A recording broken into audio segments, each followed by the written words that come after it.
Halo,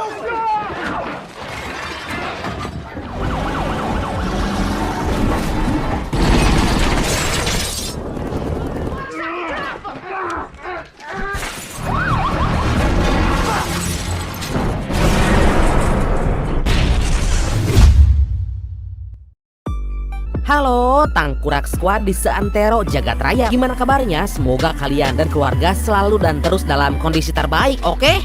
Amin. Lagi-lagi film perampokan yang tentunya sangat edun untuk kalian simak, menceritakan tentang gerombolan perampok handal yang merampok bank ternama di kota Boston. Tapi situasinya semakin rumit saat salah satu personil bernama Dog menaruh hati pada manajer bank yang telah dia sandra. Waduh, gimana nih?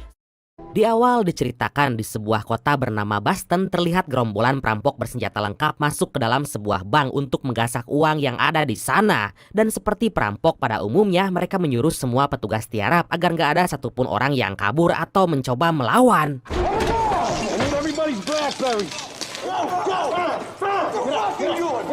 Salah satu perampok juga menyuruh manajer bank cantik bernama Claire Casey untuk membuka kode brankas. Dan tentunya agar mereka bisa mencuri uang sebanyak-banyaknya yang ada di brankas itu dan segera bergegas untuk kabur.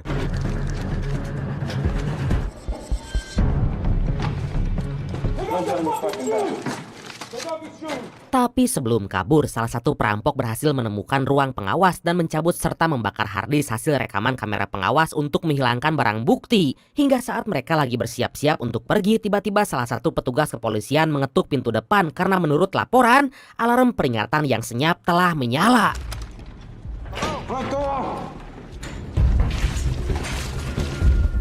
Atas hal itu, mereka pun memberi salam dari Binjai pada si bapak-bapak bernama David karena menyangka bahwa alarm senyap itu telah dinyalakan olehnya. Dan untuk berjaga-jaga dalam pelarian, akhirnya Claire ditawan sampai mereka berhasil keluar dengan aman dari bank tersebut.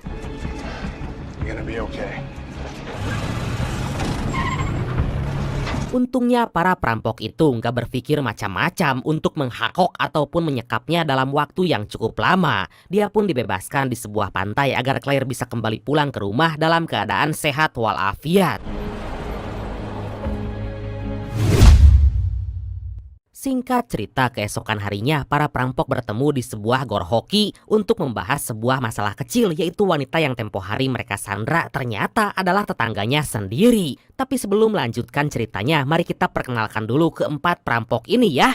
Diawali dengan Desmond yang merupakan ahli komunikasi, Meglon si driver bertubuh gempal, James si gurung gusuh tepuguh, dan yang terakhir adalah mamang saya sendiri si Batman manusia kalong bernama Dog McRae. Diketahui mereka mencuri SIM milik wanita itu untuk berjaga-jaga jika di lain waktu Claire melaporkan kejadian itu pada FBI. Tapi Dog yakin bahwa wanita itu nggak akan berbuat aneh-aneh karena saat diculik matanya telah ditutup kain hitam agar nggak bisa melihat wajah mereka.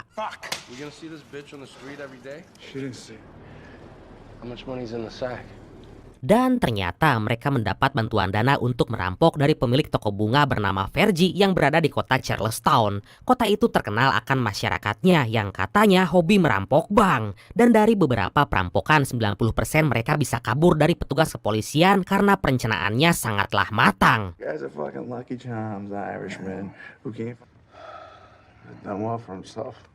Sementara itu Claire datang ke kantor FBI untuk memenuhi panggilannya sebagai saksi dan korban dari perampokan tempo hari. Adam bertanya-tanya kenapa dia dilepaskan begitu aja tanpa ada sedikit pun luka yang menggores tubuhnya. Dari sana Adam pun yakin bahwa para perampok itu berasal dari Charlestown karena menurut informasi dari anak buahnya, mereka kabur melewati jembatan penghubung antara Boston dan kota tersebut. Kemudian dia pun berjanji akan menemukan para perampok ini dalam waktu dekat. Make it over, they use each other's yachts, houses, they're like rats. You got nothing to worry about. We're gonna find these guys. Beberapa waktu kemudian, James dan Dog tiba di toko bunga lalu menyerahkan sejumlah uang hasil rampokan pada Vergie. Di sana mereka juga membagi uang tersebut pada Mike karena telah memberi senjata lengkap untuk keperluan merampok. Kemudian setelah selesai bagi-bagi, mereka pun pergi ke sebuah bar berniat happy-happy bersama dua rekan yang lain.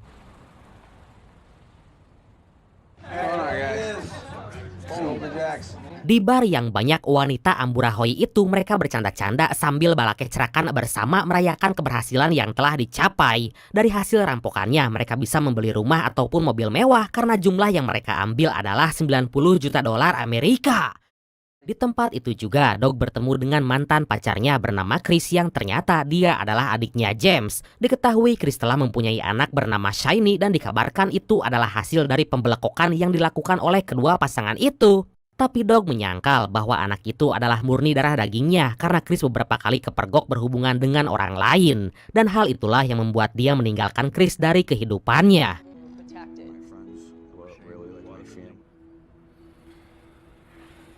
Keesokan harinya, berbekal SIM yang dia kantongi, Dog menemukan Claire yang saat itu lagi mencuci baju di sebuah laundry. Di sana tiba-tiba Claire meminjam uang pada Dog karena mesin yang dia pakai rusak dan untuk kembali ke rumah itu memakan waktu yang lama.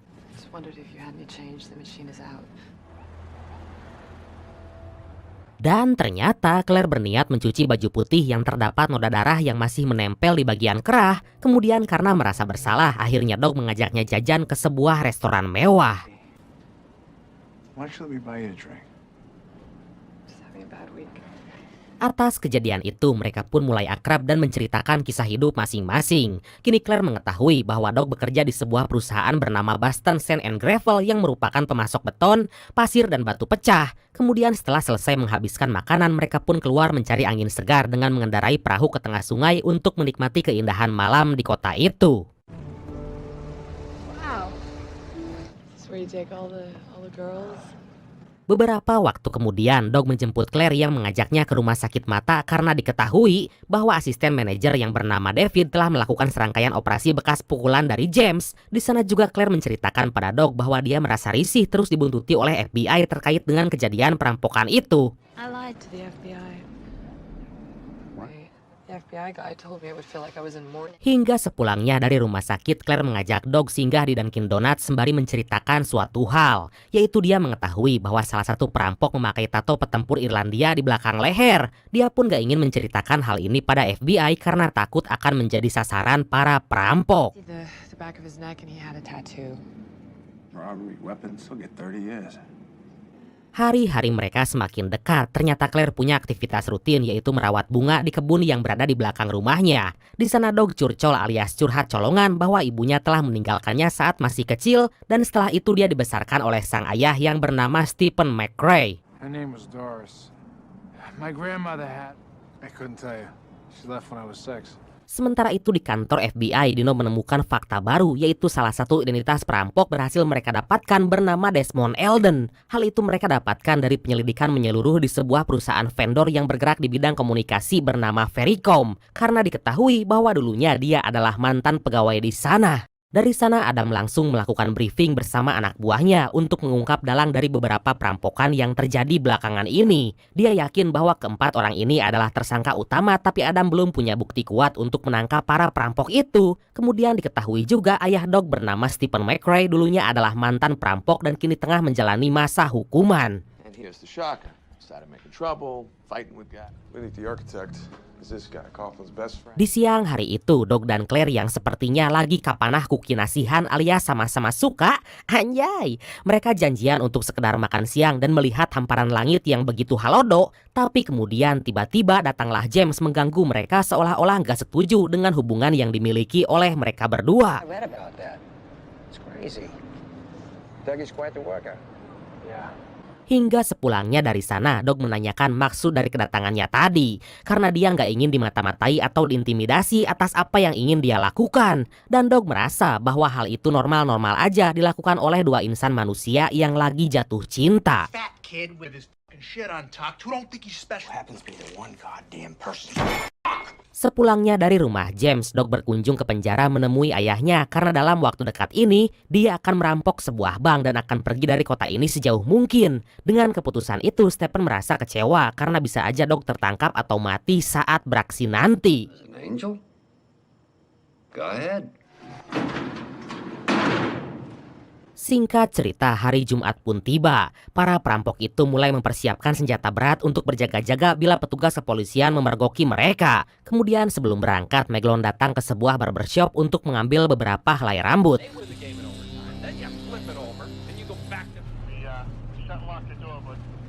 Misi perampokan pun dimulai dengan penyamaran menggunakan topeng biarawati agar identitas mereka tersamarkan. Hingga saat memasuki daerah yang telah ditentukan, mereka pun berhenti dan mengucapkan, di saat mobil pengantar uang berhenti, di sanalah para perampok beraksi.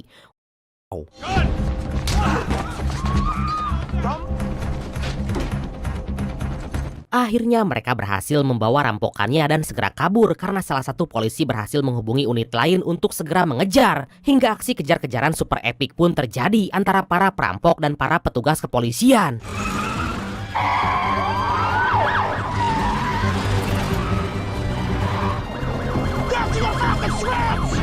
Tapi berkat aksi Edun yang dimiliki oleh Meglon, mereka pun berhasil mengelabui beberapa petugas kepolisian di sana. Dan saat dalam keadaan terdesak, akhirnya mereka membuat plan B, yaitu menggunakan mobil lain agar para polisi nggak bisa mengejar.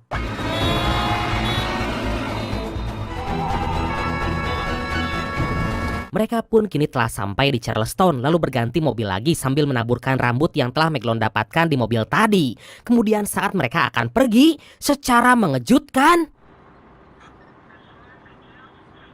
polisi yang berjaga di sana ternyata masih sayang dengan nyawa yang dia miliki hingga membiarkan mereka berempat kabur. Kemudian di malam harinya, Adam yang merasa kesal karena nggak ada satupun sidik jari yang menempel di mobil itu, kini dia mengambil langkah tegas, yaitu memanggil keempat perampok yang dicurigai ke kantor FBI.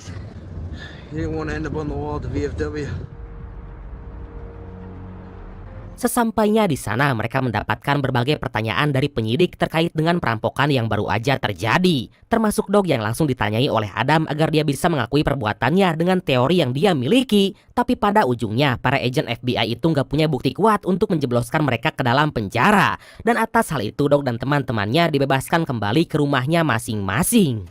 Good luck with that print. I'm trying to make the shit sound fucking authentic. Keesokan harinya, Claire bertemu dengan Dog lalu menerima kalung mewah berhiaskan intan permata sebagai tanda cinta. Kemudian dia juga bercerita bahwa hari Jumat kemarin Claire mengundurkan diri dari bank karena merasa bersalah atas apa yang terjadi pada David. I quit my job today. Why don't you do it with me? Sementara itu Adam yang ternyata mengetahui bahwa Claire telah mengundurkan diri dari bank langsung mengumpulkan semua informasi terkait dirinya beserta rekaman percakapan di telepon seluler untuk mengetahui penyebab dia berhenti bekerja. Dari sebab itulah Adam segera datang ke rumahnya untuk menginformasikan bahwa yang saat ini menjadi kekasihnya adalah perampok yang datang ke bank tempat dia bekerja dulu. Dia menyangka bahwa Dog sengaja mendekati Claire untuk menutupi kejahatannya.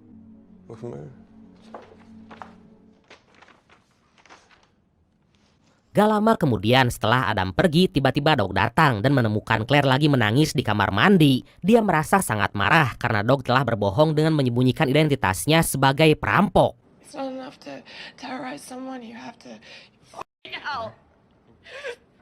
Dari sana Dog menyimpulkan bahwa agen FBI telah memberikan informasi tersebut hingga kini posisinya terancam. Dia pun ingin berhenti menjadi perampok dengan mendatangi toko bunga agar Vergie nggak melibatkannya dalam perampokan selanjutnya. Tapi ternyata dia telah mengetahui semua termasuk wanita yang lagi dia dekati saat ini. Hingga dengan keputusan itu akhirnya Dog mengalah dan akan menuruti semua keinginan Vergie asalkan dia nggak menyakiti kekasihnya.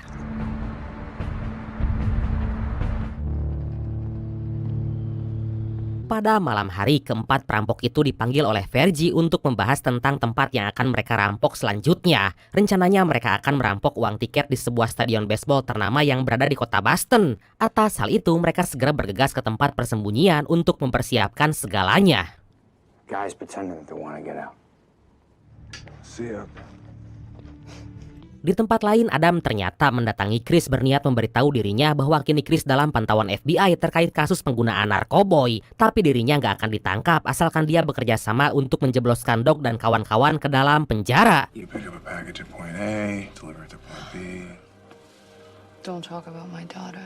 Dan menurut informasi yang didapat dari Chris, komplotan Dog akan beraksi tepat di hari ini dengan menggunakan mobil van putih hasil jarahan. Hingga tanpa banyak cekah pamatuk, mereka pun segera bergerak untuk menyergap. Alright, here's the deal. Tapi ternyata nggak semudah itu Suryana, karena itu adalah tipuan yang sengaja Dog lakukan agar FBI beserta polisi kebingungan target mana yang akan mereka rampok. Dan tentunya Dog gak sebodoh itu dengan memberikan informasi tersebut pada semua orang. Mantap. It's gonna be a motherfucker, you know that, right? Scene berpindah di mana Dog yang lagi gusar mendapatkan tamu gak diundang, yaitu Chris bersama anaknya yang minta balikan dan hidup bersama dirinya. Tapi Dog mengatakan bahwa dia telah mencintai orang lain dan akan hidup bersamanya. Dengan keputusan seperti itu, hati Chris hancur berkeping-keping lalu pergi menggunakan mobil. Tapi dalam perjalanan, Chris mengalami kecelakaan yang membuat dirinya terluka, hingga dia pun segera dilarikan ke rumah sakit terdekat bersama sang anak. Adam yang mengetahui informasi tersebut akhirnya datang ke rumah sakit agar Chris memberitahukan rencana yang akan dilakukan oleh Dog dan komplotannya. Karena dialah satu-satunya orang yang dekat dengan James yang merupakan sang kakak. Kemudian dengan terpaksa akhirnya Chris membeberkan semua rencana mereka.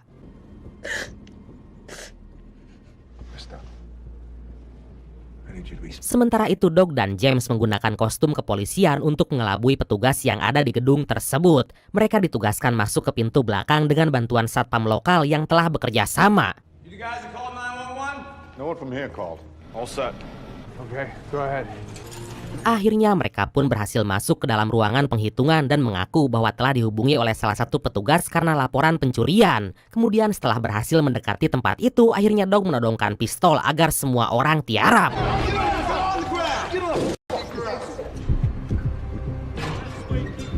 Ruangan itu pun terpaksa dibuka karena ancaman James yang menyebutkan bahwa para perampok telah mengetahui semua keluarga mereka. Hingga para petugas itu hanya bisa pasrah dan terdiam meratapi nasibnya. Don't you worry about it, old timer. No one's... Akhirnya sekantong uang berhasil diambil tanpa ada hambatan apapun. Dari sana Meglon dan mobil van telah terparkir agar mereka bisa kabur. Tapi tiba-tiba insting Dog mengatakan bahwa ada keanehan yang terjadi di gedung tersebut.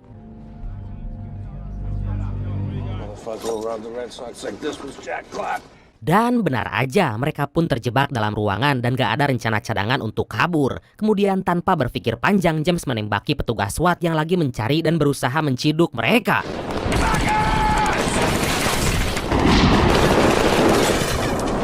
Aksi baku tembak yang edun terjadi hingga menimbulkan kekacauan yang besar. Meglon yang posisinya terbuka berhasil ditembak oleh polisi hingga tergeletak di atas aspal. Tapi untungnya dia menggunakan rompi anti peluru dan kembali bangkit untuk berusaha melawan.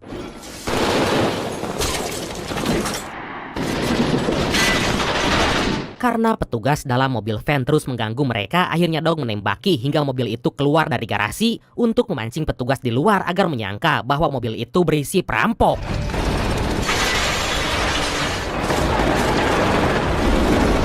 Kemudian saat mereka berhasil menutup pintu gerbang, tiba-tiba tim SWAT melemparkan flashbang yang membuat semua perampok itu keteteran. Dan saat Desmond bangkit, tiba-tiba sebuah peluru berhasil menembus kepalanya hingga dia pun harus tewas di tempat.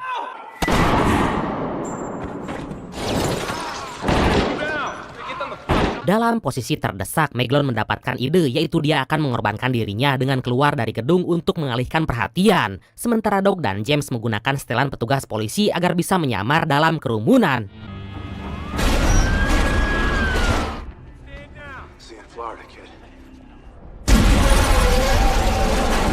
Akhirnya rencana mereka berhasil dengan mengelabui para petugas dan berpencar agar FBI nggak mencurigai gerak-gerik mereka. Tapi Adam yang punya insting tajam ternyata melihat James yang lagi berjalan membawa kantong uang.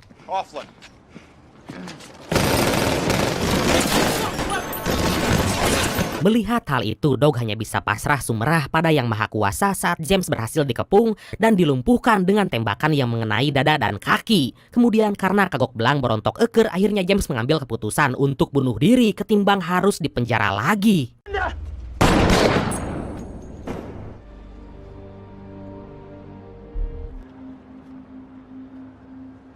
Dari sana Dog berniat mengakhiri semua ini dengan datang ke toko bunga untuk membunuh Vergie dan anak buahnya agar mereka nggak lagi mengganggu Dog dan kekasihnya. Kemudian setelah berhasil membunuh Vergie, dia bersembunyi ke sebuah tempat untuk menghubungi Claire.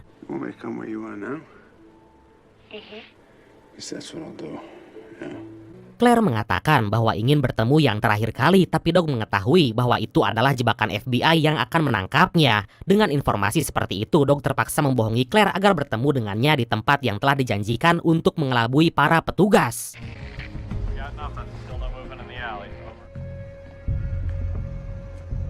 All right, boys, let's pack it up. He ain't coming. Kemudian sebelum pergi, Dog menyembunyikan uang hasil rampokan di kebun Claire. Dia pun segera kabur dari kota itu dengan menggunakan kereta cepat menuju kota lain agar jejaknya nggak terdeteksi siapapun. Tapi saat dia naik ke kereta itu, secara tiba-tiba Tamat. Oke, karena saya mau menjemput Mamang Dog di stasiun kereta, maka langsung aja ya. Dan pesan yang bisa kita ambil dari film kali ini adalah uang bukan segalanya, tapi segalanya butuh uang. Itulah kalimat yang gak asing, gak mustahil dan realistis untuk mencapai kebahagiaan sejati. Bukan uang yang menjadi tolak ukurnya, melainkan segala sesuatu yang dibutuhkan untuk menggapai sebuah impian. Dan kia kata-kata